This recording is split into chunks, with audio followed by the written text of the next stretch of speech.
अस्सलाम वालेकुम स्टूडेंट्स, उम्मीद है आप सब लोग खैरियत से होंगे। बेटा जैसा कि आपको पता है ऑनलाइन क्लासेस है, तो आज हम एक टॉपिक डिस्कस करने जा रहे हैं ऑनलाइन क्लासेस में, कॉम्प्लेक्स नंबर। हमारी ये जो सी कोर्स आउटलाइन है उसमें एक टॉपिक है कॉम्प्लेक्स नंबर्स क्या होते हैं, इसके बारे में हमें डिस्कस करना है। तो कॉम्प्लेक्स नंबर्स को हम देखते हैं वो किस तरह के होते हैं, उसको रिप्रेजेंट कैसे किया जाता है।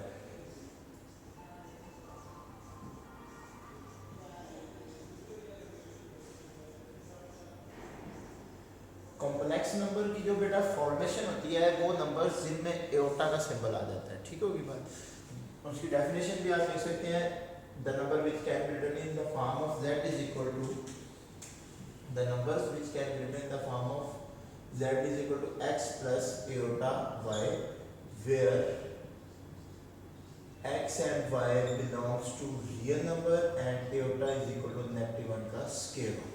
ऐसे तमाम नंबर्स जो इस फॉर्मेशन में लिखे होते हैं तो कॉम्प्लेक्स नंबर्स कहते हैं, और कॉम्प्लेक्स नंबर को रिप्रेजेंट करने के लिए हम एक लेटर यूज करते हैं that is called z। Means आपके सिलेबस में जहाँ भी z लिखा होगा डेट मींस वो किसी एक कॉम्प्लेक्स नंबर को रिप्रेजेंट करना चाह रहा है। कॉम्प्लेक्स नंबर्स को ऐसे भी लिख सकते हैं और ऑर्डर पेयर में लिखना चाहें तो ऐसे भी लिख सकते हैं, x और y ऑर्डर पेयर, ठीक होगी बात। ये भी आपके पास कॉम्प्लेक्स नंबर्स की ही नोटेशन है, दोनों चीज़ों से मतलब सेम है। अब देखिए एक नॉर्मल ऑर्डर पे लिखा होता है ना, ये चीज़ ऑर्डर पे लिखी है x और y, तो इसका मतलब अब हमें ये कोई रियल नंबर दे रहा है, एक पॉइंट दे रहा है प्लेन के अंदर, लेकिन जब इसको यूं लिख देगा ना z is equal to X Y order पे, तो इसका मतलब है ये अब रियल प्लेन में नहीं रहा, अब ये कॉम्प्लेक्स प्लेन में चला गया, जिसका रियल पार्ट ये है और इमेजिनरी पार्ट ये है, ठीक है। इस बात को ज़हन में रखिएगा, नॉर्मल और z के साथ लिखा ऑर्डर पे तो क्या फर्क रहता है, ठीक हो गया। अब हमारे पास यहाँ पर एक चीज आती है कि रियल पार्ट क्या चीज होती है, रियल पार्ट और imaginary part.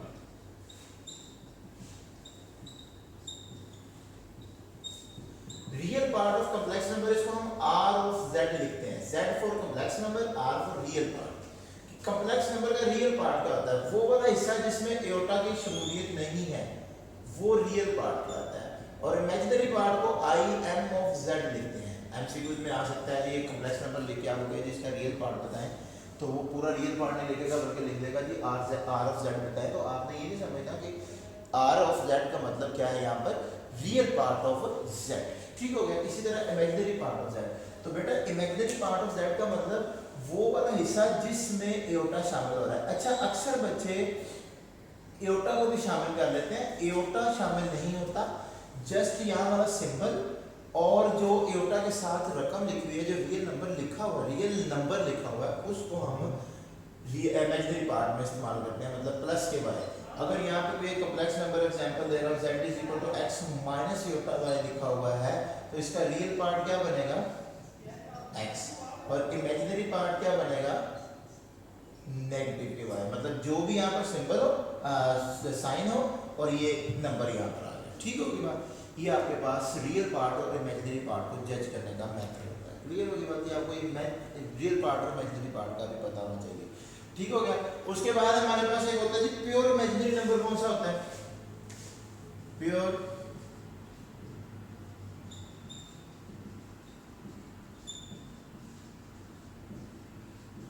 Pure imaginary number, like z is equal to just 3 iota लिखा हुआ है, जिसमें रियल पार्ट हो ही ना, जिसका हम यूं कह सकते हैं ऐसा, अगर उसके हमने डेफिनेशन करनी है तो हम उसको ऐसा लिख सकते हैं, ऐसा कॉम्प्लेक्स नंबर जिसका रियल पार्ट 0 होता है।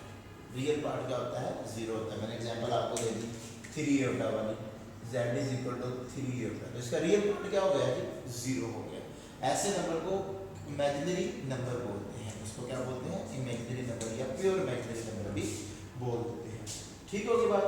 कॉम्प्लेक्स नंबर में ये चीज आने के बाद हम नेक्स्ट देखते हैं कॉम्प्लेक्स नंबर्स की। अब हम प्रॉपर्टीज देखते हैं, उससे पहले ना हमें थोड़ी सी टर्मिनोलॉजीज का पता होना चाहिए। सबसे पहले हमें पता हो कॉम्प्लेक्स नंबर्स में कॉन्जुगेट कैसे लिया जाता है, conjugate of complex number.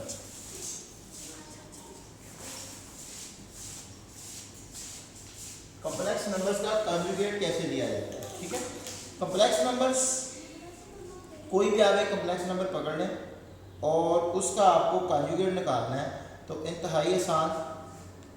Like आपने एक कॉम्प्लेक्स नंबर पकड़ा है z is equal to x जमा y एओटा। मैं जनरल लिख रहा हूँ, जो समझ गया आप पकड़ सकते हैं। तो उसके कॉन्जुगेट को रिप्रेजेंट करते हैं z बार से, और सिंपली आपने उसके इमेजिनरी पार्ट का साइन चेंज करना होता है। इमेजिनरी पार्ट का साइन चेंज करना होता है, तो ये आपको क्या मिल जाएगा, conjugate of a complex number. Okay होगी बात। Conjugate of a complex number कैसे निकालेंगे, इमेजिनरी पार्ट का साइन चेंज करके। क्लियर। इसके बाद हमें कुछ और टर्मिनोलॉजीज के बारे में भी सीखना है। कॉन्जुगेट के बाद मॉडुलस, चलिए मॉडुलस से पहले ना मैं आपको और दो तीन बातें बता दूं। कॉन्जुगेट के बाद हम देखते हैं किसी भी कॉम्प्लेक्स नंबर का इनवर्स कैसे निकालते हैं, और इसकी मल्टीप्लिकेटिव इनवर्स और मल्टीप्लिकेटिव आइडेंटिटी क्या होती है। इसी तरह एडिटिव इनवर्स और एडिटिव आइडेंटिटी क्या होती है। कोई भी एक कॉम्प्लेक्स नंबर है ना, z is equal to x plus iota y, इसकी जो एडिटिव आइडेंटिटी होगी,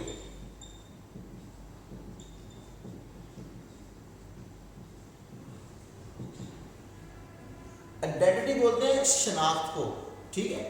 और आइडेंटिटी से मतलब यहाँ मैथ में ये भी लिया जाता है कि एक खास नंबर जो किसी भी चीज में ऐड किया जाए तो कोई फर्क ना डाले उसको। क्लियर। जैसा कि complex number x is equal to z is equal to x plus y होता है ना, तो इसकी एडिटिव आइडेंटिटी एक ऐसा नंबर तलाश करना है पूरे कॉम्प्लेक्स नंबर्स के सेट में, पूरी दुनिया में से कहीं एक तलाश करना है, वो एक ही होगा। आइडेंटिटी का मतलब ये भी है ना, वो सिंगल वन होगा, वो एक ही वाहिद नंबर होगा पूरी दुनिया में, कहीं जहां मर्जी ढूंढ लें एक ही नंबर होगा, जिसको किसी भी कॉम्प्लेक्स नंबर में ऐड करें तो कॉम्प्लेक्स नंबर को कोई फर्क ना पड़े। ठीक होगी बात। वो कॉम्प्लेक्स नंबर है जी z is equal to 0 plus 0 iota. इसको बोलते हैं additive identity of complex numbers. ये वो वाहिद नंबर है जो किसी भी कॉम्प्लेक्स नंबर में ऐड करें तो कोई फर्क नहीं पड़ता। क्लियर होगी बात। इसी तरह मल्टीप्लिकेटिव आइडेंटिटी क्या होती है, मल्टीप्लिकेटिव आइडेंटिटी। मल्टीप्लिकेटिव आइडेंटिटी एक ऐसा कॉम्प्लेक्स नंबर ढूंढना है जिसको पूरी दुनिया में कहीं भी ढूंढ लें, वो किसी भी कॉम्प्लेक्स नंबर में मल्टीप्लाई करें तो कॉम्प्लेक्स नंबर्स को कोई फर्क ना पड़े, उसको क्या बोलते हैं, मल्टीप्लिकेटिव आइडेंटिटी बोलते हैं। ये बिल्कुल यूनिक होगा, ये किसी भी नंबर से आप उसको मल्टीप्लाई करेंगे तो कॉम्प्लेक्स नंबर्स को कोई फर्क नहीं पड़ेगा। तो वो कॉम्प्लेक्स नंबर्स में मल्टीप्लिकेटिव आइडेंटिटी कौन सी होती है जी, वो z इज इक्वल टू, अगर वो कॉम्प्लेक्स नंबर z है तो उसकी मल्टीप्लिकेटिव आइडेंटिटी होगी 1 प्लस 0 एओटा। इस कॉम्प्लेक्स नंबर को जिससे मर्जी मल्टीप्लाई कर दें कोई फर्क नहीं पड़ता। अच्छा जी, बाज बुक्स में या पेपर में इसी चीज को ऐसे भी लिख देता है, x y अगर कॉम्प्लेक्स नंबर्स है तो उसकी एडिटिव आइडेंटिटी 0 0 है, मल्टीप्लिकेटिव आइडेंटिटी 1 और 0 है। तो बेटा मैं आपको ऑलरेडी कह चुका हूँ कि कॉम्प्लेक्स नंबर्स ऐसे लिखे हों या ऐसे लिखे हों कोई फर्क नहीं पड़ता। ठीक है, तो ये कोई नई चीज नहीं है, इसी की एक नई शक्ल तैयार की होगी। ठीक होगी बात। तो ये मल्टीप्लिकेटिव आइडेंटिटी होगी। इसके बाद हम आते हैं कि एडिटिव इनवर्स और मल्टीप्लिकेटिव इनवर्स कैसे निकाला जाता है। एडिटिव इनवर्स, अब एडिटिव इनवर्स का क्या मतलब होता है कि कोई भी कॉम्प्लेक्स नंबर हो, मैंने ये z is equal to x plus y iota लिया, कोई भी ले सकते हैं, 2 जमा 3 एओटा ले लें, 10 जमा 12 एओटा ले लें, 3 जमा 0 एओटा ले लें, नो प्रॉब्लम। कोई भी कॉम्प्लेक्स नंबर, उसके मुताबिक हमें एक ऐसा अननोन कॉम्प्लेक्स नंबर ढूंढना है ताकि हमारे पास एडिटिव आइडेंटिटी आए। जब आप उसके लिहाज से देख रहे हैं एडिटिव इनवर्स के लिहाज से, तो एडिटिव आइडेंटिटी है। अब आपने इस बॉक्स में एक ऐसा कॉम्प्लेक्स नंबर तलाश करके लिखना है कि किसी भी कॉम्प्लेक्स नंबर को उसमें ऐड करें और आइडेंटिटी आए, तो वो नंबर इसका एडिटिव इनवर्स कहलाएगा और ये कॉम्प्लेक्स नंबर उसका एडिटिव इनवर्स कहलाएगा। बात समझ आइए। मसलन मेरे पास अगर z है 2 प्लस 3 एओटा, तो 2 प्लस 3 एओटा प्लस समथिंग इस बॉक्स में लिखेंगे कि आंसर हमें 0 प्लस 0 एओटा मिले। ठीक होगी बात। ऐसा कॉम्प्लेक्स नंबर यहाँ पे लिखना है कि इस कॉम्प्लेक्स नंबर को उसमें ऐड करें तो कोई फर्क ना बढ़ता हो। सर वो नीचे नीचे नीचे। अच्छा तो 2 + 3 होगा। अब इसका एडिटिव इनवर्स क्या होगा, विच इज -2 और -3 होगा, क्योंकि पॉजिटिव 2 -2 से काट के 0 आंसर दे देगा और 3 होता है -3 होता से काट के 0 आंसर दे देगा। ओके बेटा जी, तो ये नंबर इसका एडिटिव इनवर्स कराएगा और ये नंबर इसका एडिटिव इनवर्स कराएगा। ओके बेटा जी, यहाँ तक प्रॉब्लम। तो ये आपके पास एडिटिव इनवर्स निकालने का तरीका होगा कि किसी भी कॉम्प्लेक्स नंबर का, अब यहाँ से मैं अगर आपको बात बताऊं तो ये कॉम्प्लेक्स नंबर एक्चुअली -z के बराबर नहीं है, z का 2 जमा 3 होता तो ये -2 -3 होता, जस्ट उसके रियल पार्ट और इमेजिनरी पार्ट का साइन चेंज हो जाए तो वो हमारे पास एडिटिव इनवर्स बन जाता है। ठीक हो गया। इसी तरह आप आते हैं कि मल्टीप्लिकेटिव इनवर्स कैसे निकालते हैं।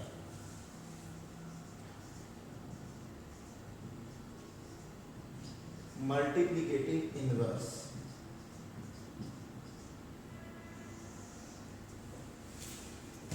मल्टीप्लिकेटिव इनवर्स निकालने के लिए हमें क्या करना है, अगर हमारे पास एक कॉम्प्लेक्स नंबर है z तो मल्टीप्लाई समथिंग, यहाँ पर एक कॉम्प्लेक्स नंबर को मल्टीप्लाई करना है ताकि ओवरऑल आंसर हमें 1 और 0 या जिसको हम 1 + 0 एटा लिख रहे हैं ये मिले।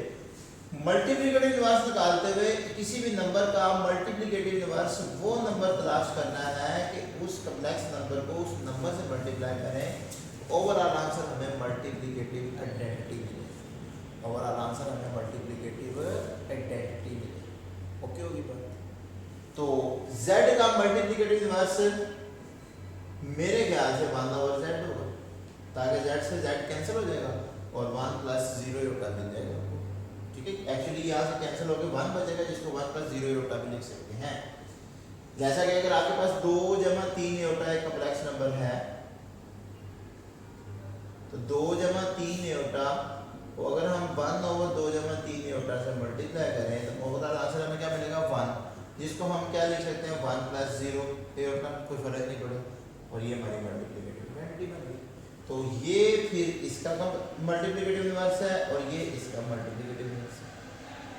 अब मल्टीप्लिकेटिव इनवर्स निकालते हुए हमें एक चीज यहाँ पर नई सीखने को मिली है कि किसी भी कॉम्प्लेक्स नंबर को जब बटे में लिख देते हैं ना, जब आपको यहाँ पर बटे के नीचे एक कॉम्प्लेक्स नंबर लिखा नजर आ गया तो हमें यहाँ पर एक रैशनलाइजेशन के कंसेप्ट को ज़हन में रखना है।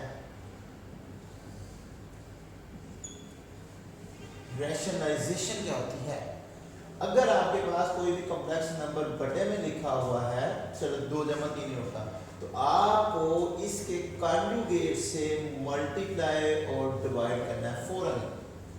जब भी कोई कॉम्प्लेक्स नंबर बटे के नीचे लिखा नजर आएगा तो आपको उसके कॉन्जुगेट से फौरन मल्टीप्लाई और डिवाइड करना होता है। इस चीज को बोलते हैं रैशनलाइजेशन। ये करते क्यों है, ताकि आप डिनोमिनेटर से कॉम्प्लेक्स नंबर को रिमूव कर सकें, ताकि कॉम्प्लेक्स नंबर को क्या कर सकें, रिमूव कर सकें। लाइक ऊपर आएगा 2 - योटा और बटे में आएगा 2 का स्क्वायर - योटा का स्क्वायर। जब भी रैशनलाइजेशन करेंगे, मैं आपको गारंटी दे रहा हूँ, लाइफ टाइम गारंटी है कि वहां पर आपके पास क्या बनेगा, नीचे डिनोमिनेटर में मस्ट है कि एक फार्मूला बनेगा विच इज a² - b², और इसको अगर हम सिंपलीफाई करेंगे तो 2 - योटा ओवर 2 का स्क्वायर 4 - योटा स्क्वायर क्या होता है 1 के बराबर होता है। ठीक होगी बात, हाँ सॉरी -1 के बराबर। योटा स्क्वायर किसके बराबर होता है, -1 के। यहाँ से योटा इज इक्वल टू -1 तो योटा स्क्वायर क्या हो जाएगा, -1 के बराबर। ठीक होगी बात। तो यहाँ से क्या बन गया जी, 2 - योटा ओवर -1 हो गया, तो 4 + 1 और विच इज 2 - योटा ओवर 5, जिसको आप 2/5 और 1/5 योटा भी लिख सकते हैं, बटे उसके क्या कर दिए, सेपरेट कर दिए। तो इस कॉम्प्लेक्स नंबर को हमने रैशनलाइज किया तो वो इस शक्ल में, रैशनलाइजेशन समझ आ गई। जब कभी भी आपको एयोटा बटे के नीचे लिखा नजर आए तो फौरन सबसे पहले उसकी रैशनलाइजेशन करनी है, ठीक है, फिर उसको आगे सॉल्व करना है। तो रैशन का कांसेप्ट जेब में रखते हुए अब हम अगर किसी कॉम्प्लेक्स नंबर की बात करें ना, तो मेरे ख्याल से अगर कोई कॉम्प्लेक्स नंबर z है ना, x जमा एयोटा y, तो उसका जो मल्टीप्लिकेटिव इनवर्स है जिसको हम z नेगेटिव 1 भी लिख सकते हैं और 1/z भी लिख सकते हैं, दोनों तरीकों से नोट हो सकता है। मैंने इधर 1/z भी लिख दिया, इसको z इनवर्स भी लिख सकते हैं, वो बराबर होगा उसका रियल पार्ट, जारी बात है ये कॉम्प्लेक्स नंबर होना है तो कोई ऑर्डर पेयर में भी लिख सकते हैं इसको, रियल पार्ट उस कॉम्प्लेक्स नंबर का ओवर रियल का स्क्वायर प्लस इमेजिनरी का square, comma negative imaginary part over real का स्क्वायर प्लस इमेजिनरी का स्क्वायर। आप किसी भी कॉम्प्लेक्स नंबर का मल्टीप्लिकेटिव इनवर्स इस फार्मूले के तहत भी निकाल सकते हैं। ये फार्मूला एक्चुअली उसकी रैशनलाइजेशन से ही बनता है। इसको आप यूं भी लिख सकते हैं, x over X square plus Y square negative Y eta over X square plus Y square. ठीक होगी बात, ये देख ले आपके सामने इसकी एग्जांपल भी, ठीक है ना। इसको अगर हम लिखना चाहें तो ऐसे लिख सकते हैं ना, 2/5 और कॉमा -1/5।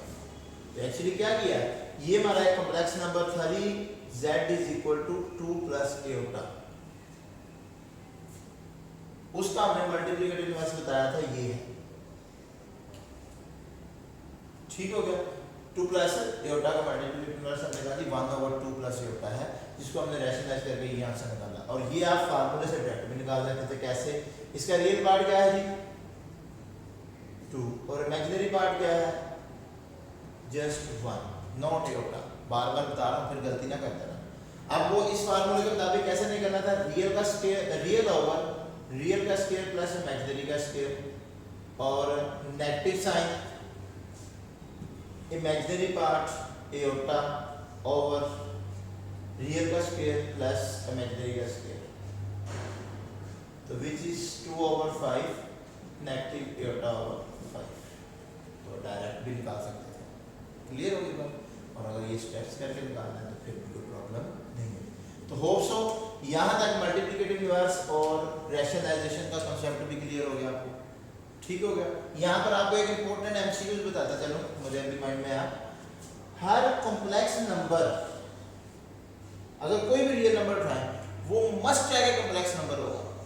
अगर आप कहते हैं कि मेरे पास 3 लिखा हुआ है और आप कहते हैं ये एक रियल नंबर है, मैं इसको कहता हूँ भाई ये कॉम्प्लेक्स नंबर है, फौरन मैं इसके साथ +0 एटा लेके कह देता हूँ ये कॉम्प्लेक्स नंबर है। तो every real number is a complex number with imaginary part 0। ये एमसीक्यू बनता है, every complex number is a dash. अब आगे पूछ लेता है, रियल नंबर होता है, रैशनल नंबर होता है, इररेशनल नंबर होता है, या फिर कॉम्प्लेक्स नंबर ही होता है। तो हम कह सकते हैं every real number is a complex number with imaginary part क्या होता है उसका 0 होता है। क्लियर होगी बात ये। तो होप सो यहाँ तक भी आपको कोई प्रॉब्लम नहीं होगी, एमसीक्यू भी आपको साथ के साथ क्लियर करा दिया। अब हम देखते हैं कि दो कॉम्प्लेक्स नंबर्स को ऐड कैसे करते हैं, सब्ट्रैक्ट कैसे करते हैं, मल्टीप्लाई कैसे करते हैं और डिवाइड कैसे करते हैं। ठीक होगी बात। लेकिन हमारे पास दो कॉम्प्लेक्स नंबर्स हैं, एक z है, z1 इसको क्या लेते हैं which is x plus iota y। अगर z1 कह रहे हैं तो x1 y1 कह ले, और इसी तरह दूसरा कॉम्प्लेक्स नंबर आप ले लेते हैं which is called x2 plus iota y2। दोनों में फर्क रखने के लिए ये हमने कहा। अब दो कॉम्प्लेक्स नंबर्स को ऐड कैसे करते हैं, that is z1 plus z2 आपने ऐड करना है। तो क्या होगा, उनका रियल पार्ट रियल में ऐड होगा प्लस इमेजिन और इमेजिनरी पार्ट इमेजिनरी में ऐड होगा। सिंपल सी काम। दो कॉम्प्लेक्स नंबर्स को ऐड करना चाह रहे हैं, उसका रियल पार्ट रियल में ऐड करें प्लस एटा और इमेजिनरी पार्ट इमेजिनरी में ऐड करें। ठीक है। सेम कांसेप्ट सब्ट्रैक्ट करने के लिए भी है, रियल पार्ट रियल से सब्ट्रैक्ट करें और इमेजिनरी पार्ट इमेजिनरी से सब्ट्रैक्ट करें। दो कॉम्प्लेक्स नंबर्स को ऐड करना या सब्ट्रैक्ट करना आपके लिए मुश्किल नहीं है। अब इसी तरह है, दो कॉम्प्लेक्स नंबर्स को मल्टीप्लाई कैसे करते हैं। ठीक होगी बात। आपने क्या करना है, कॉम्प्लेक्स नंबर z1 की वैल्यू लिख लें which is x1 plus iota y1 और x2 plus iota y2। ठीक होगी बात। अब फार्मूला है, डायरेक्ट याद करना है तो आपकी मर्जी, उसके मुताबिक क्या है कि आपने रियल पार्ट को रियल पार्ट से मल्टीप्लाई करना है, नेगेटिव इमेजिनरी पार्ट को इमेजिनरी पार्ट से मल्टीप्लाई करना है। रियल पार्ट को रियल से, नेगेटिव साइन इमेजिनरी पार्ट को इमेजिनरी पार्ट से, और प्लस एटा। अब क्या होगा, रियल पार्ट दूसरे के इमेजिनरी पार्ट से और पहले का इमेजिनरी पार्ट दूसरे के रियल पार्ट से। ये y1। पहले का रियल पार्ट दूसरे के इमेजिनरी पार्ट से, पहले का इमेजिनरी पार्ट दूसरे के रियल पार्ट से, मींस क्रॉस मल्टीप्लिकेशन हो जाएगी। इसका रियल तो उसका इमेजिनरी, इसका इमेजिनरी तो उसका रियल। तो ये आपके पास डायरेक्ट याद कर ले। अगर डायरेक्ट याद नहीं करना तो फिर सिंपल सा हल है, इसका रियल पार्ट पकड़े, इससे भी और इससे भी मल्टीप्लाई करते हैं, which is x1 x2 plus aorta x1 y2।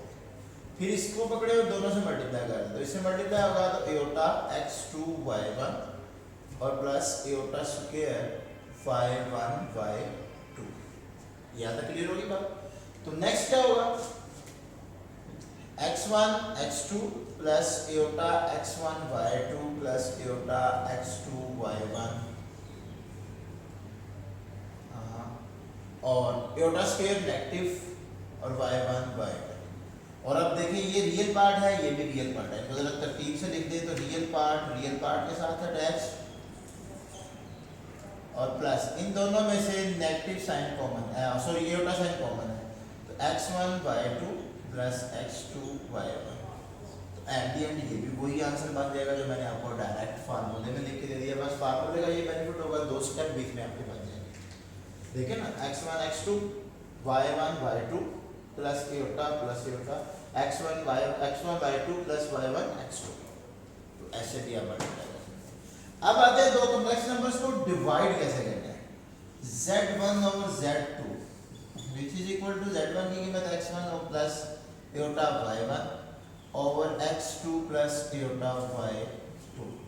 तो बेटा सबसे पहले आप देखें बटे के नीचे एयोटा लिखा नजर आ रहा है, तो इसको फौरन से रैशनलाइज करें, x1 plus aorta y1 over x2 plus aorta y2 multiply होगा x2 minus aorta y2 over divide भी होगा x2 माइनस एयोटा y2।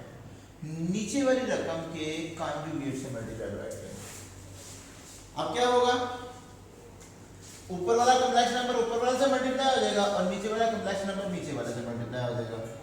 और ऊपर दो कॉम्प्लेक्स नंबर मल्टीप्लाई हो रहे हैं तो उनका रियल पार्ट से माइनस इमेजिनरी पार्ट से मल्टीप्लाई होगा। और आपको पता है ये वाले इमेजिनरी पार्ट के साथ नेगेटिव साइन है तो वो नेगेटिव के साथ लग जाएगा, ठीक होगी बात।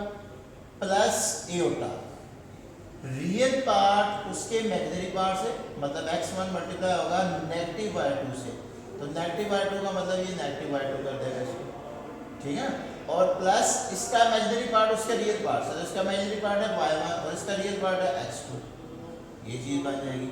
और नीचे हमेशा फार्मूला बनना है, दैट मींस x2 का square negative plus minus minus होगा और एयोटा स्क्वायर उसको पॉजिटिव कर देगा, पॉजिटिव y2 का स्क्वायर, नीचे ये चीज बन जाएगी, ठीक हो गया जी। ये आप इसको ऐसे भी लिख सकते हैं और इस फॉर्मेशन में भी लिख सकते हैं, x1 x2 plus y1 y2। ये नेगेटिव क्या हो जाएगी, प्लस होगा। और प्लस एयोटा इसकी तरतीब लगा दें तो x2 y1 negative x1 y2 over divided by x2 का स्क्वायर प्लस y2 का स्क्वायर। आपको फार्मूला डायरेक्टली याद रख लें या जस्ट जो भी कॉम्प्लेक्स नंबर है उसको रैशनलाइज करें और सिंपलीफाई करें, ठीक होगी बात, कोई प्रॉब्लम नहीं। तो ये था जो दो कॉम्प्लेक्स नंबर्स को मल्टीप्लाई डिवाइड ऐड और सब्ट्रैक्ट करना, मतलब कॉम्प्लेक्स नंबर्स की अरिथमेटिक ऑपरेशंस कैसे सॉल्व करना, ठीक हो गया।